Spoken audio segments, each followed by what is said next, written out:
اور دادا جان کے دباؤ میں آ کر آپ نے مجھ جیسی نادان اور کم عقل لڑکی کو قبول کیا ہے۔ میں نے وہ سب سن لیا تھا جو آپ نے دادا جان سے کہا تھا کہ میں آپ کے معیار کی نہیں ہوں اور آپ میرے ساتھ اپنی زندگی برباد نہیں کر سکتے۔ حمزہ کے چہرے کا رنگ بدل گیا۔ اسے اندازہ نہیں تھا کہ دیواروں کے بھی کان ہوتے ہیں۔ وہ کچھ کہنے کے لیے لب کھولنے ہی والا تھا کہ عائشہ نے ہاتھ اٹھا کر اسے روک دیا۔ نہیں پلیز، اب کوئی وضاحت نہیں، مجھے ہمدردی کی بھیک نہیں چاہیے۔ میں نے ایک فیصلہ کیا ہے کہ جب تک میں آپ کے اس نام نہاد معیار تک نہیں پہنچ جاتی، جب تک میں ڈاکٹر بن کر یہ ثابت نہیں کر دیتی کہ میں آپ کی بیوی کہلانے کے لائق ہوں، تب تک ہمارا رشتہ صرف کاغذوں تک محدود رہے گا۔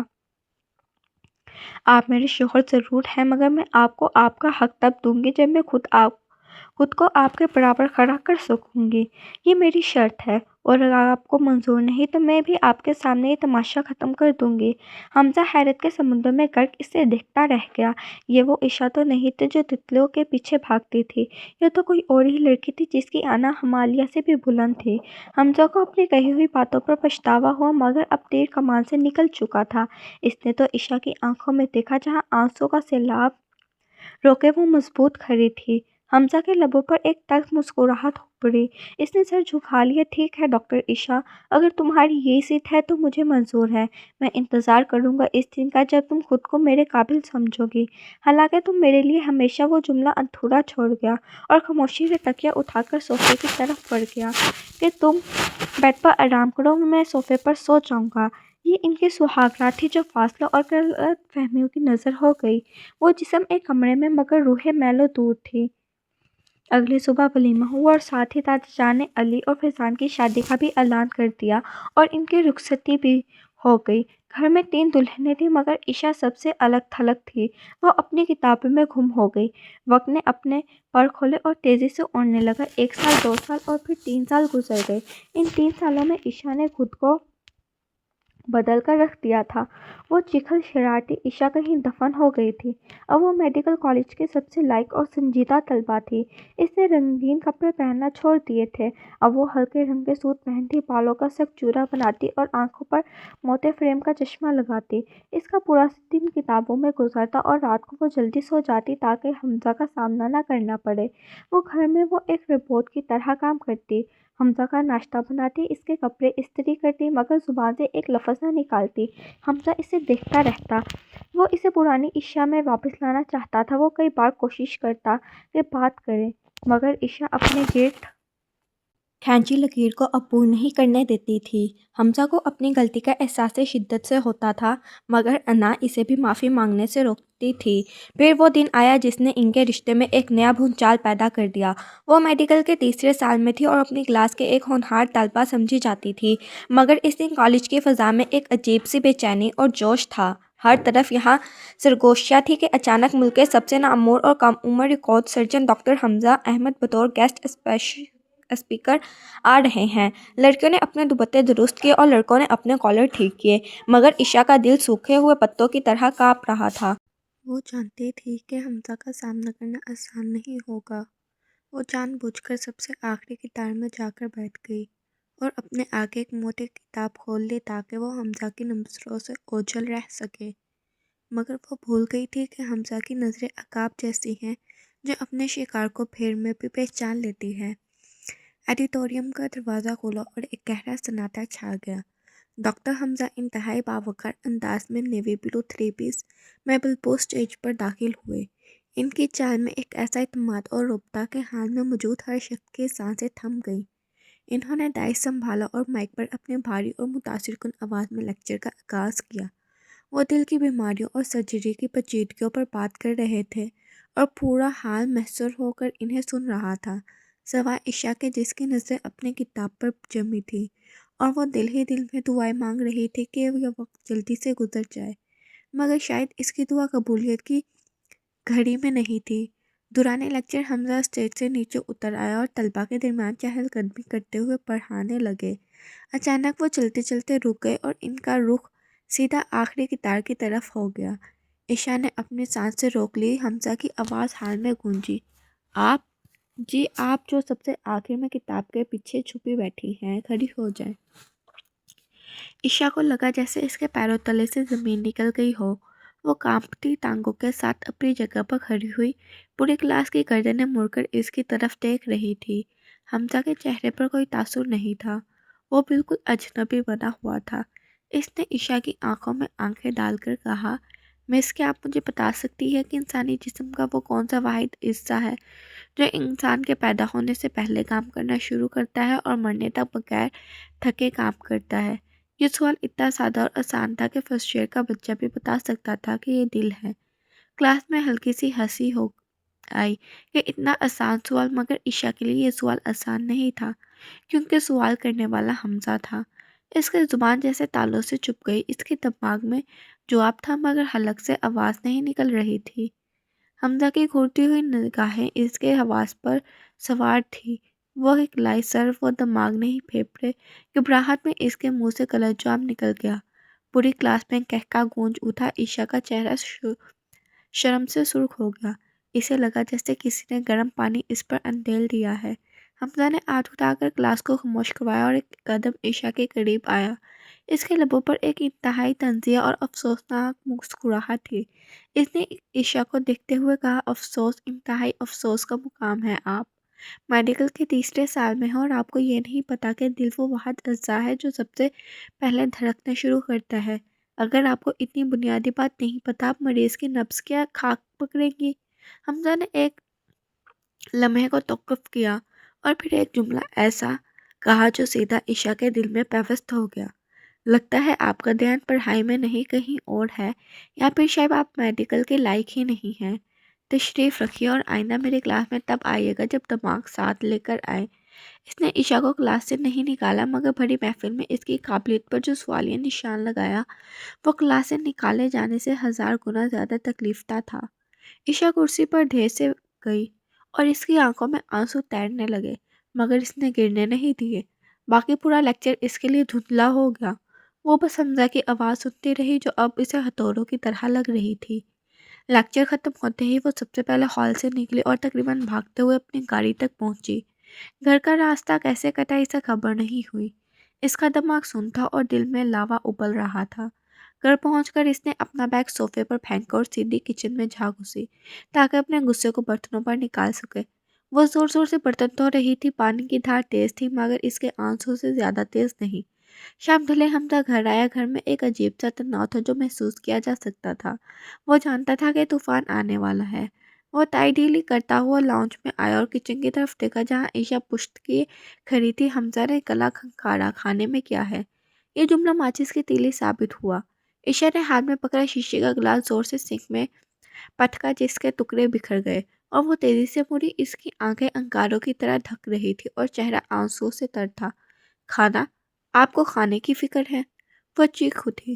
مبارک ہو ڈاکٹر حمزہ، آپ جیت گئے۔ آپ نے اپنی انا کو تسکین پہنچا دی سب کے سامنے۔ آپ کو سکون مل گیا اپنی بیوی کو نالائق ثابت کر کے۔ حمزہ خاموشی سے اسے دیکھتا رہا۔ اس نے آگے بڑھنے کی کوشش کی مگر عشاء پیچھے ہٹ گئی اور انگلی اٹھا کر بولی، خبردار جو میرے قریب آئے، آپ نے آج میرا تماشا بنایا ہے۔ پوری کلاس ہنس رہی تھی مجھ پر۔ آپ نے مجھ سے اتنا سوال پوچھا اور جب میں گھبرا کر جواب نہ دے سکی تو آپ نے مجھے جاہل قرار دے دیا۔ کیا آپ؟ حمزہ کا چہرہ سخت ہو گیا۔ اس نے عشاء کی کلائی تھام لی اور اسے کھینچ کر اپنے قریب کیا۔ میں نے سوال آسان اس لیے پوچھا تھا تاکہ میں دیکھ سکوں تمہارے اعصاب کتنے مضبوط ہیں، مگر تم فوائل ہو گئی عشاء۔ حمزہ کی آواز دھیمی مگر کاردار تھی۔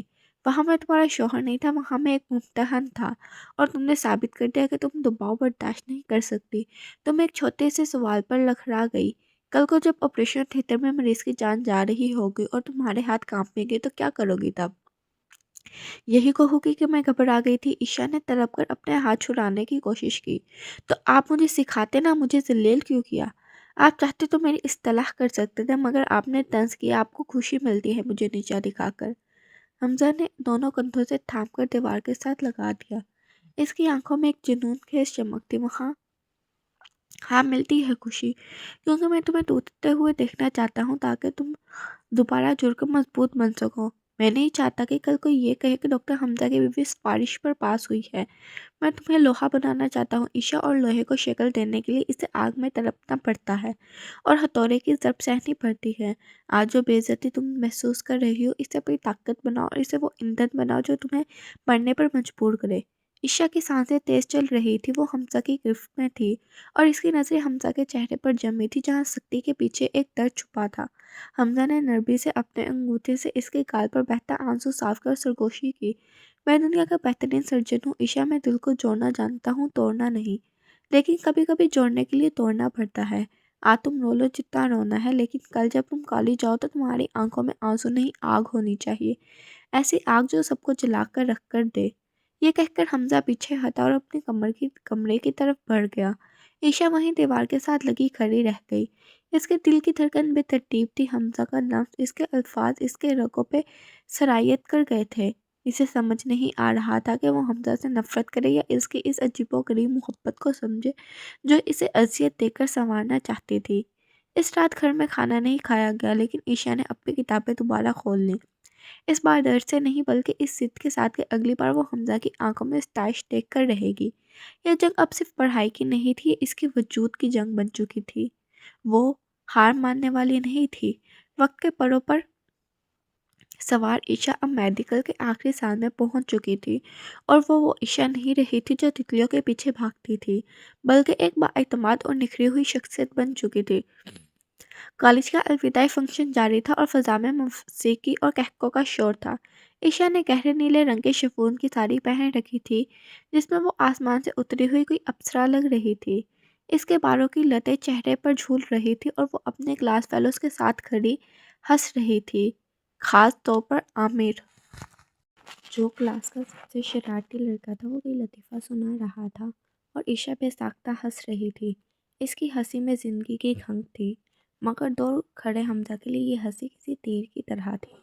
حمزہ جو وہاں بطور چیف گیسٹ موجود تھا، اپنی کرسی پر پہلو بدل رہا تھا۔ اس کی نظریں عشا اور عامر پر جمی ہوئی تھی۔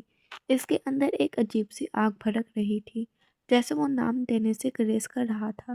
اسے عامر کا عشا کے اتنا قریب کھڑا ہونا اور عشا کا اس طرح کھکلا کر ہنسنا سخت ناگوار گزر رہا تھا۔ اس نے محسوس کیا کہ اس کی پیشانی پر پسینہ آ رہا ہے اور مٹھیاں خود بخود بھیج رہی ہیں۔ وہ خود کو دنیا کا سب سے سنجیدہ انسان سمجھتا تھا، آج ایک عام شوہر کی طرح جلن محسوس کر رہا تھا۔ جب عامر نے ہنستے ہوئے عشا کے ہاتھ پر تالی ماری تو حمزہ کے صبر کا پیمانہ لبریز ہو گیا۔ وہ اپنی نشست سے اٹھا اور تیز قدموں سے ان کی طرف بڑھا۔ اس کے چہرے پر ایک ایسا جلال تھا کہ آس پاس کھڑے لڑکے لڑکیاں سہم کر خاموش ہو گئے۔ عشا نے حمزہ کو اپنی طرف آتے دیکھا تو اس کی ہنسی حلق میں اٹک گئی۔ حمزہ نے بنا کوئی تمہید باندھے عشا کی کلائی تھامی اور سخت لہجے میں بولا، میرے ساتھ آؤ فوراً۔ عشا نے مزاحمت کرنے کی کوشش کی، مگر حمزہ فنکشن ابھی ختم نہیں ہوا۔ حمزہ نے اس کی بات کاٹ دی۔ میں نے کہا چلو۔ وہ اسے تقریباً گھسیٹتے ہوئے ہال سے باہر لے گیا اور پارکنگ میں کھڑی اپنی گاڑی کا دروازہ کھول کر اسے اندر دھکیلا اور خود ڈرائیونگ سیٹ پر بیٹھ کر گاڑی کو ٹائروں کی چیخ کے ساتھ دوڑا دیا۔ گاڑی کی رفتار خطرناک حد تک تیز تھی۔ عشا نے سیٹ بیلٹ کو سختی سے پکڑ لیا۔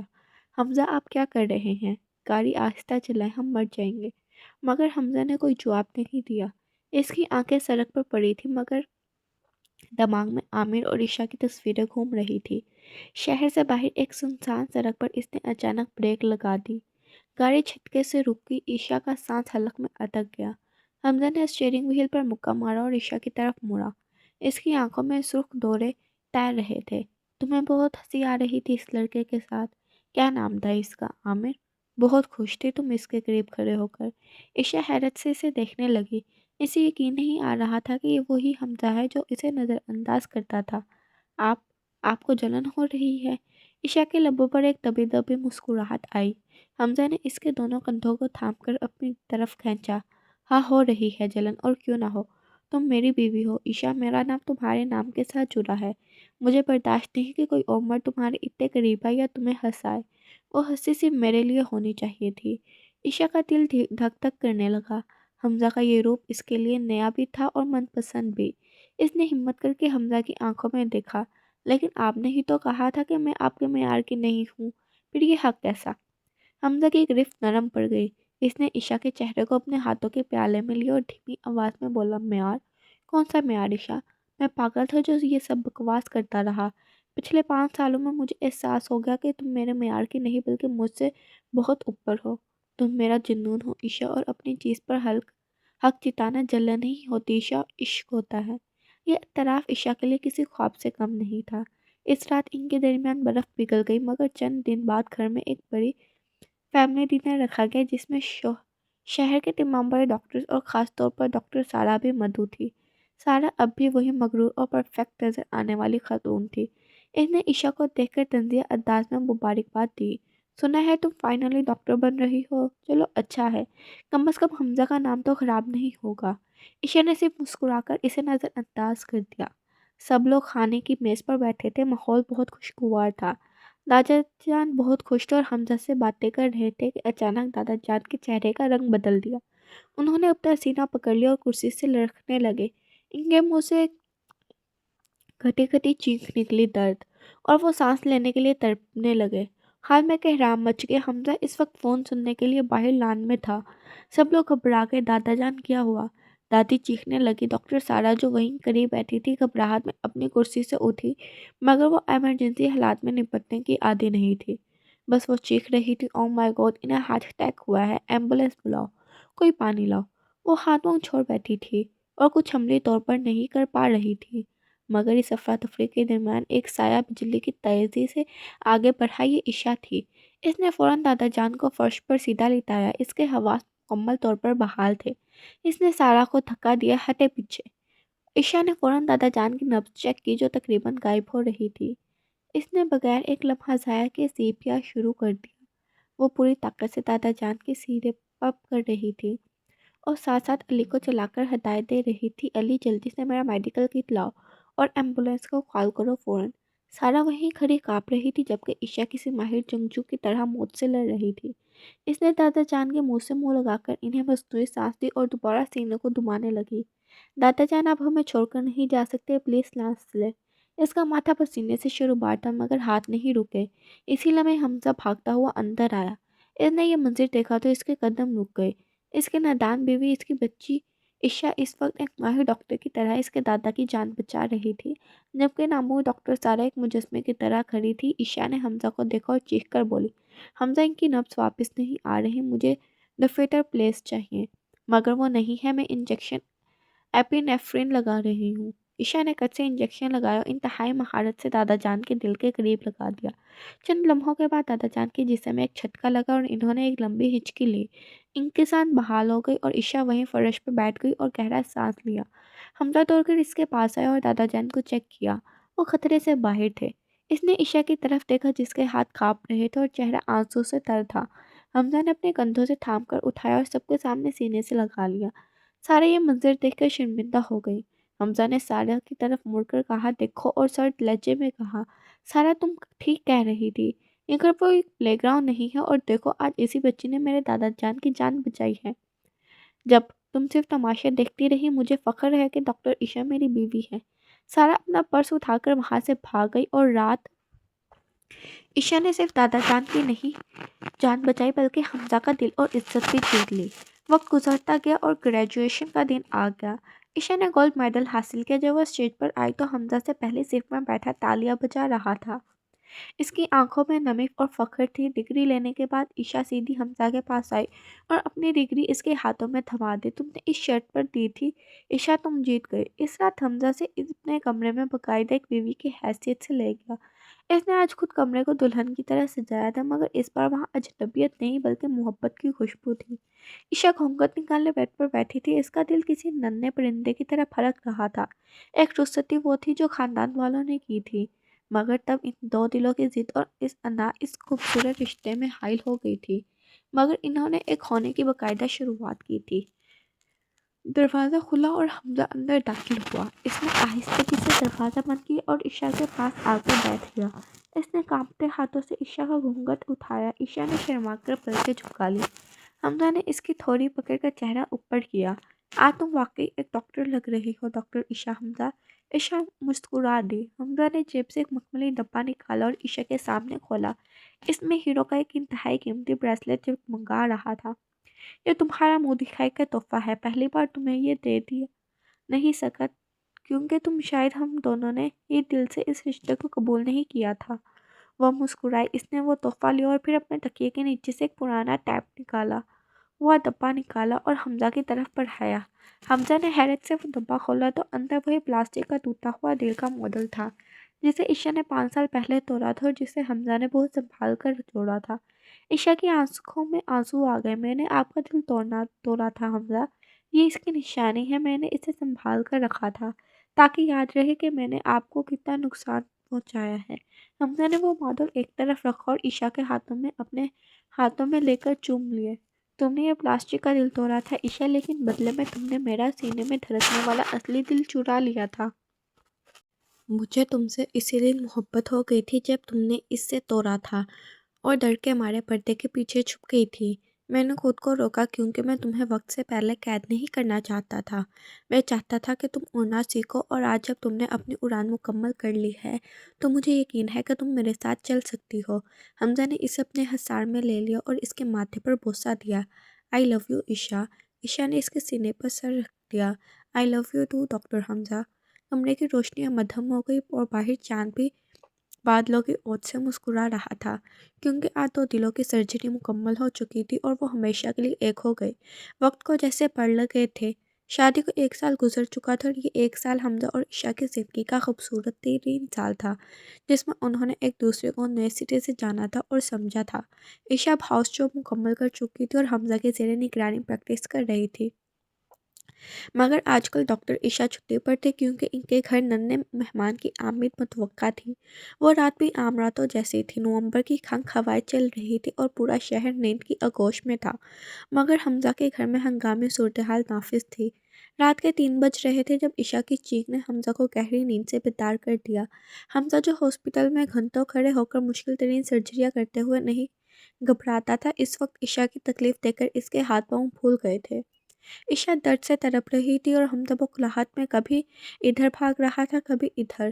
اس نے جلدی سے عشا کا بیگ اٹھایا اور اسے سہارا دے کر گاڑی کی طرف لے گیا۔ گاڑی میں بیٹھتے ہی عشا نے حمزہ کا بازو اتنی زور سے کھینچا کہ حمزہ کی چیخ نکلتے نکلتے رہ گئی۔ حمزہ میں مر جاؤں گی، اف اللہ بہت درد ہو رہا ہے، گاڑی تیز چلائیں۔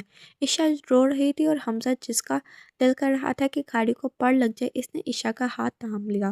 حوصلہ رکھو عشا، ہم بس پہنچ گئے، گہرا سانس لو، ڈیپ بریتھ۔ عشا نے غصے سے حمزہ کی طرف دیکھا۔ اس حالت میں بھی اس کی شیرنی جاگ اٹھی تھی۔ اپنے آپ پہ ڈاکٹری مشورے اپنے پاس رکھیں، مجھے درد ہو رہا ہے اور آپ کو سانس لینے کی پڑی ہے، یہ سب آپ کی غلطی ہے، مجھے شادی ہی نہیں کرنی چاہیے تھی۔ حمزہ نے بے چارگی سے اسے دیکھا۔ وہ جانتا تھا کہ لیبر پین میں عورت کا دماغ اس کا کنٹرول میں نہیں ہوتا، اس لیے وہ خاموشی سے اس کی ڈانٹ سنتا رہا۔ ہسپتال پہنچتے ہی باقی گھر والے بھی آ گئے۔ پریشانی اور خوشی کی ملی جلی کیفیت تھی۔ عشا کو لیبر روم میں لے جایا گیا۔ لیبر روم کے اندر منظر کسی جنگ کے میدان سے کم نہیں تھا۔ عشا مسلسل حمزہ کو کوس رہی تھی۔ اس نے حمزہ کے بال مٹھی میں جکڑ رکھے تھے۔ حمزہ، میں آپ کا وہ دل والا ماڈل دوبارہ توڑ دوں گی اگر مجھے کچھ ہوا تو قسم سے آپ کے سارے سوٹ چلا دوں گی۔ نرسیں اور لیڈی ڈاکٹرز منہ چھپا کر ہنس رہی تھی کہ شہر کا ماہر ناز سرجن اپنی بیوی کے آگے کتنا بے بس ہے۔